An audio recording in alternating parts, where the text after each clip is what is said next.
يسعد أوقاتكم. بدكم طريقة بيض طيب كتير وبتضلها قرص واحد إذا كان عنا عزيمة بتبيض الوجه. خليكم معي، طريقتها كتير سهلة. أول شي بوعاء رح نزل فيه 4 بيضات. هلا اكيد حسب انتو قديش كبر السخانة عندكم. هلا بتشوفوا السخانة عندي بعد ما نزلت 4 بيضات رشيت رشة ملح، والملح حسب الرغبة، ومنخفقهم مع بعضهم حتى ينخفقوا عنا بشكل كتير منيح. وهلا انتو رح تشوفوا بعينكم كيف رح يكون طريقة البيض. بس يخلصوا تقريبا نص سنتي رح ينتفخ معنا، رح تحسوا كأنه حاطين بيكنج باودر، بس أكيد لا.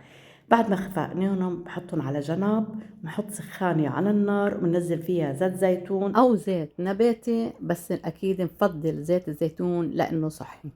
أول ما رفعت سخانتي على النار، إذا كان الغاز كهرباء بنحط النار على 4، وإذا كان غاز عادي بنحطه أقل من الوسط.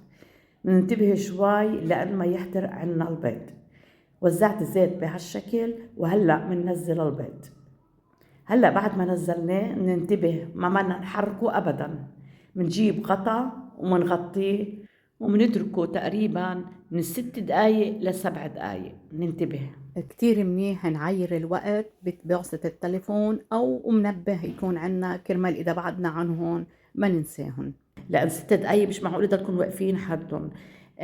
فمنعير على 6 دقايق، بنجي بنشوفهم مبين نشف وجهن بنطفي، والا بنخلي بنزيدهم دقيقه تانية. وحبيت فرجيكم على لقطات كيف عم بنشف البيض، وكتير منيح يكون الغطاء ازاز عشان نراقب هون بهيك بهالشكل. اذا حبينا نشوف بعد ما يبضى 6 دقايق قبل ما نرفع الغطاء، اذا كانوا منشفين بنرفع الغطاء. بعد ما مضي عندي 6 دقايق هيدي النتيجة. يا عين كيف طالعين. وانا بعرف بس تجربوها اكيد رح تعتمدوها لانها وصفة ناجحة. بنزلهم بوعاء للتقديم.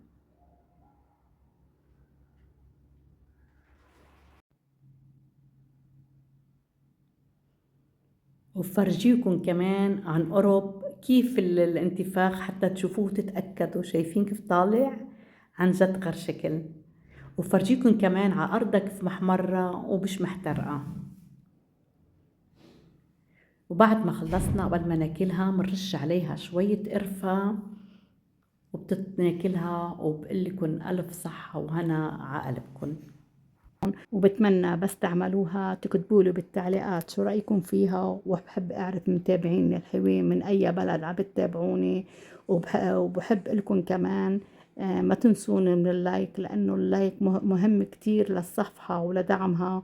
وبتمنى مش مشترك بالقناة بقله يشترك ويفعل الجرس حتى يوصلكم كل شيء جديد. وهلأ صار فيي لكم إلى اللقاء بفيديو جديد. يلا السلام عليكم.